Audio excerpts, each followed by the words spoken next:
The scene is the temple where the scribes and Pharisees had brought unto Jesus a woman taken in adultery. At one point, Jesus addresses the part of the Jewish crowd that gathered who were believers. He says, "If ye continue in my word, then ye are my disciples indeed. And ye shall know the truth, and the truth shall make you free." There were immediate objections from some of those in the crowd. John 8 tells us, beginning with verse 33, they answered him, "We are Abraham's seed, and we never were in bondage to any man.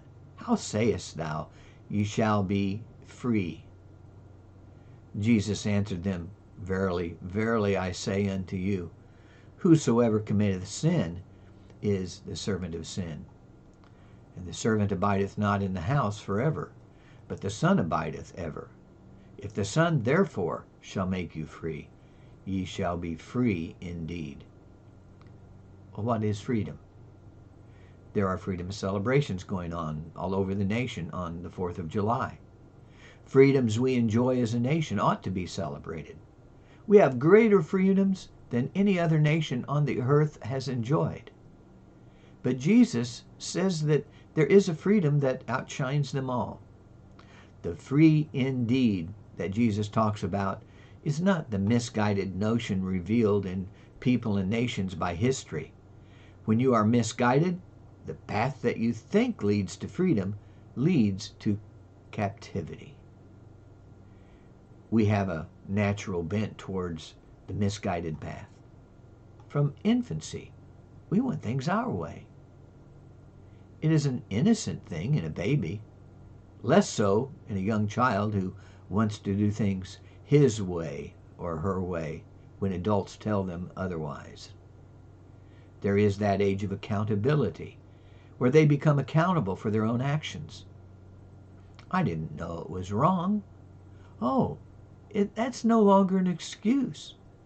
We know better, but we don't do better.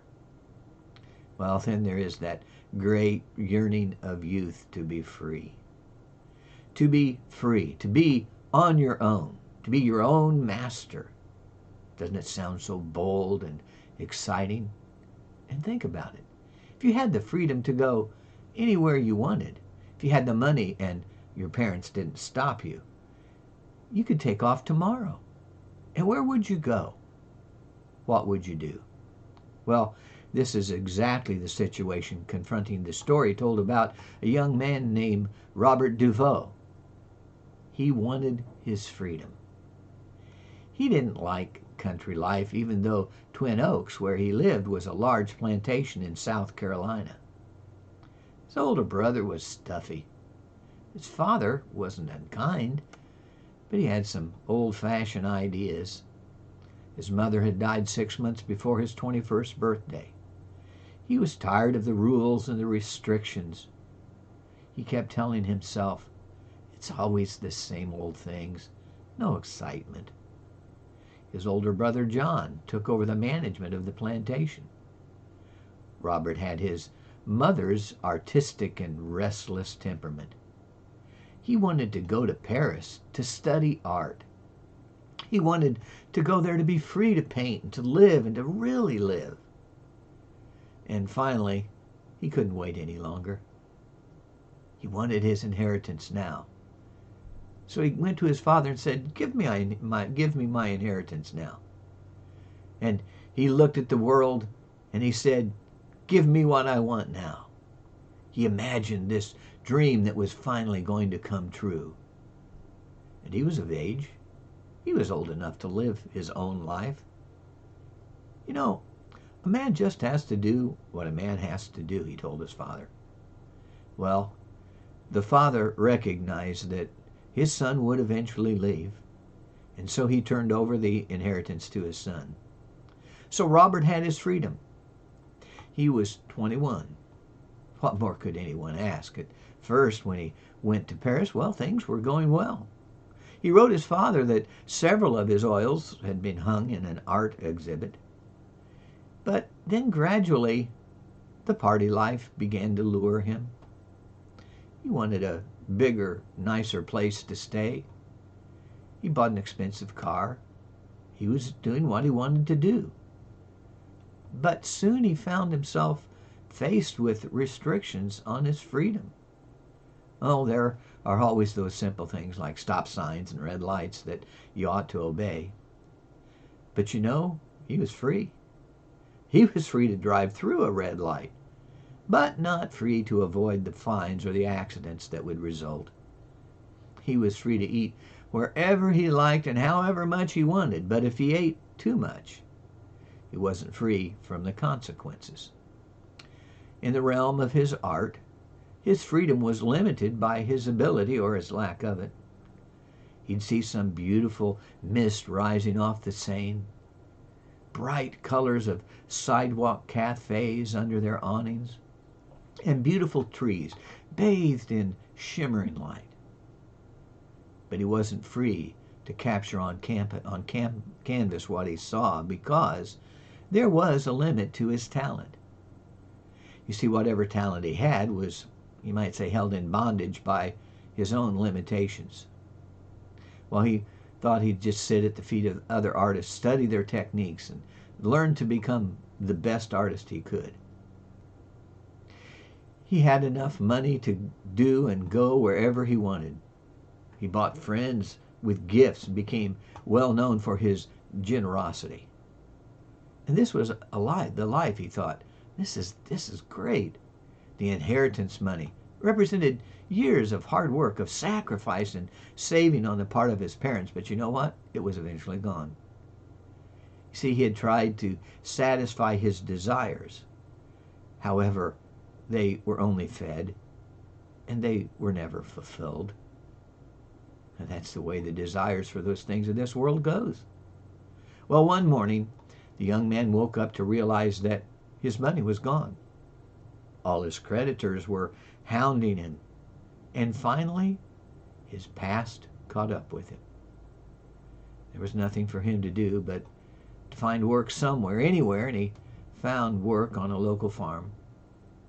He was a hired hand. His wages, though, were all spent trying to satisfy what had become a substance abuse problem.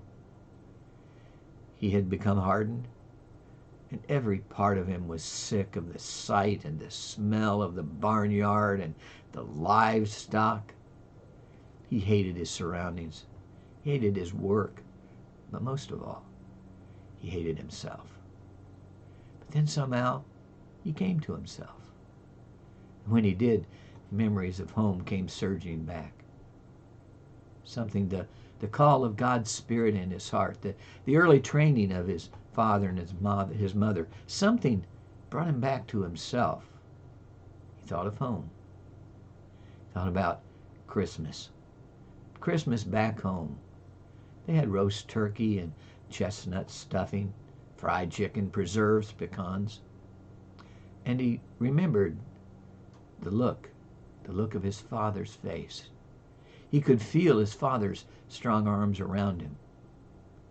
Growing up, he had thought his father was just stuffy and old-fashioned. But that night, he crept away from the farm. He was going home.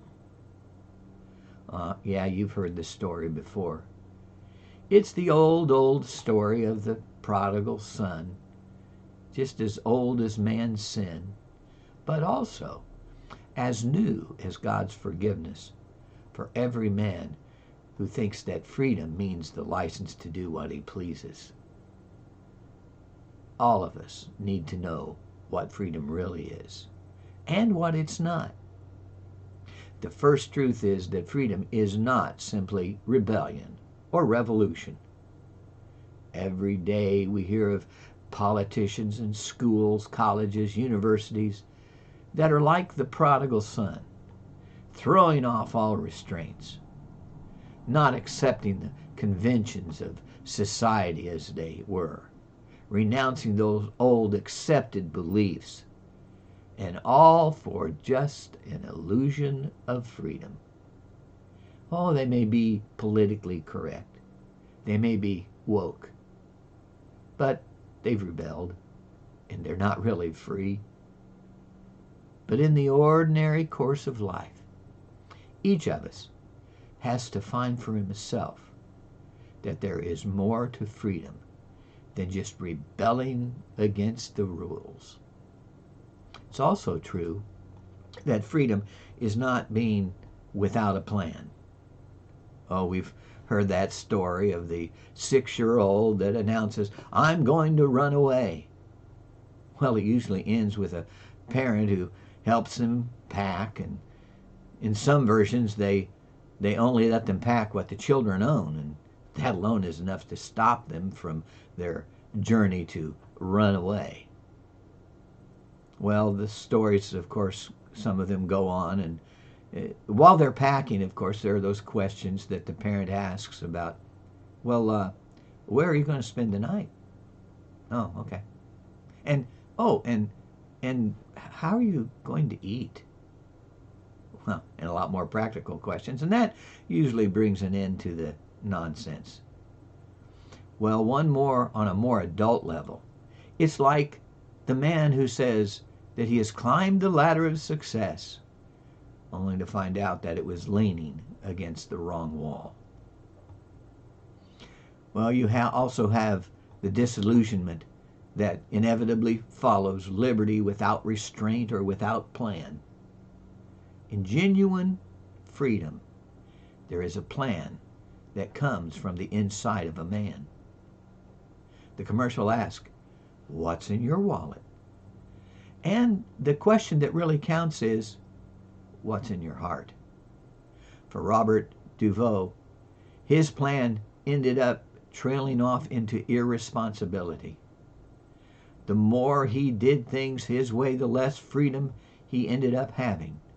And he was more hemmed in by his poverty. The more he was a slave to bad habits, the more he ran up against the laws of God. And those laws are not set aside for anyone. You see, doing things our way and our bad habits and plans end up entrapping us. We end up with so much debt we can't see our way out. It's my money. No one else's money. I can spend it as I please. The addictions are too strong to overcome. You know, it all started with just a drink, a single cigarette, a little white lie, a single suggestive comment, or a youthful indiscretion. The relationships, though, are broken.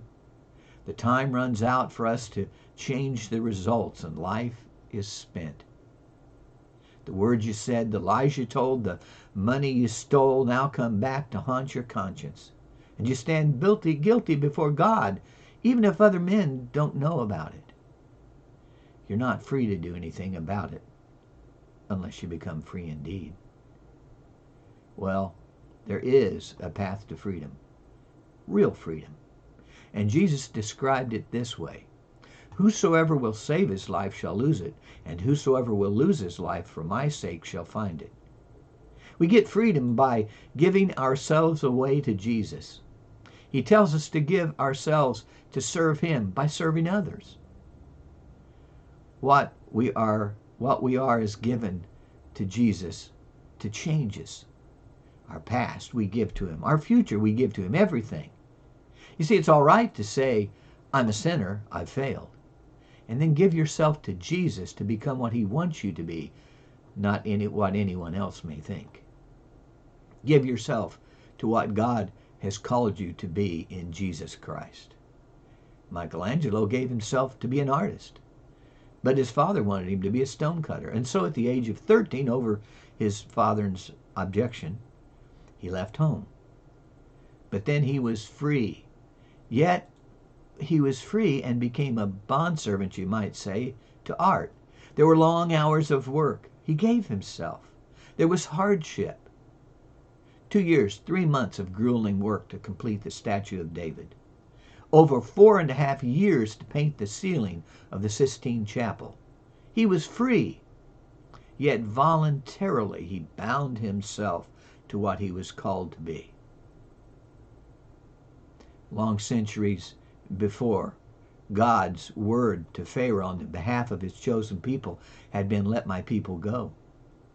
And after that, through the long years of wanderings and captivities, through times of obedience and through times of falling away, God never changed his word.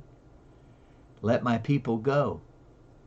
Finally, the word came to Jesus. It's no accident that Jesus is so concerned with freedom.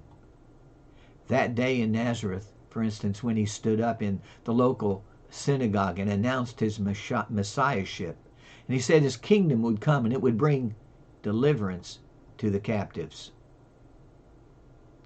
Then he demonstrated that by freeing men that were bound by sin. Finally, his supreme example of freedom, he gave himself completely. He gave his life on the cross. This point he made over and over again. He said, no man takes my life. I lay it down. I have the power to lay it down, and I have the power to take it up again. Yes, Christ was the freest man who ever lived. And yet, here's the paradox. He was free because he had given his life and his love away to the Heavenly Father. Let me tell you that it'll be the best decision you ever make. There is no joy like the joy of sins forgiven. And no burden is greater, though, than that load of unconfessed and unforgiven sin.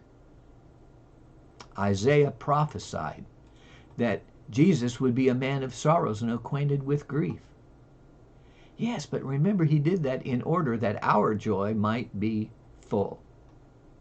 You know, the picture of Jesus in the Gospels is a joyful and loving Jesus, whom everybody loved, except the cynical, the hard, the hypocrite.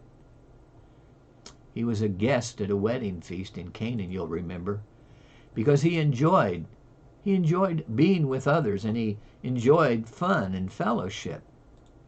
He was criticized because of the company he kept.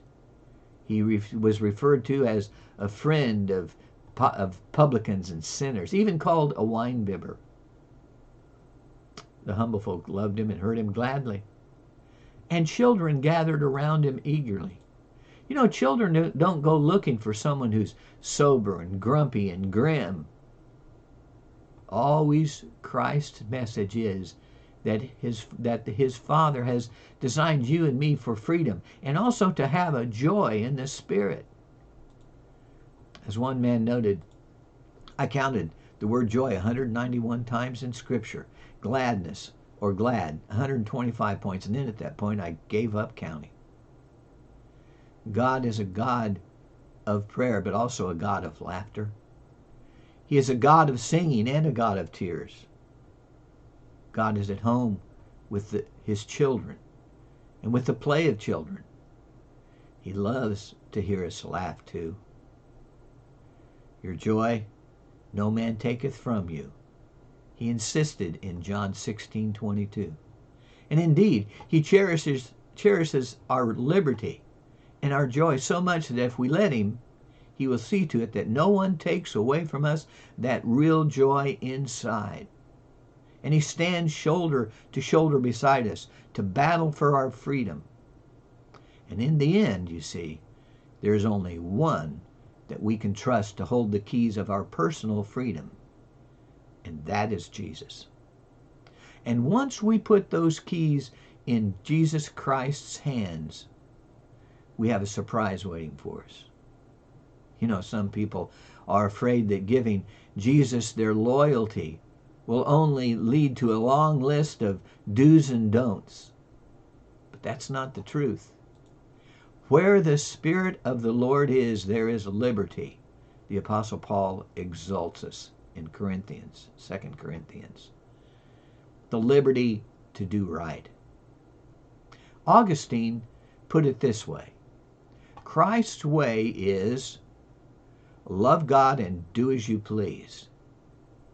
Well, now, there are people who say, I certainly know folks that do as they please.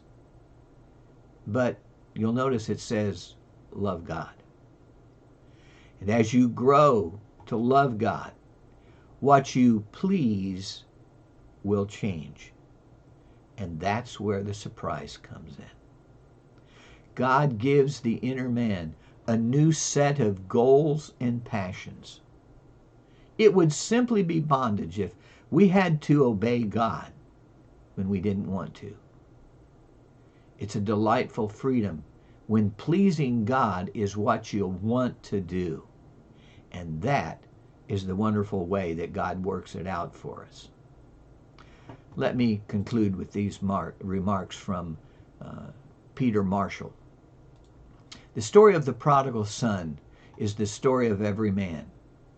And when the sands of the desert grow cold, when the stars go out one by one, when the earth is rolled up like a carpet and thrown over the high balcony of heaven, when our clever sciences have been forgotten, when proud boasts of men have been carried away on the hurricanes of time, this story will still speak to us. Of a boy who lost his way, of a father who freely gave him. It still has the power to soften our hearts and to bring tears to our eyes.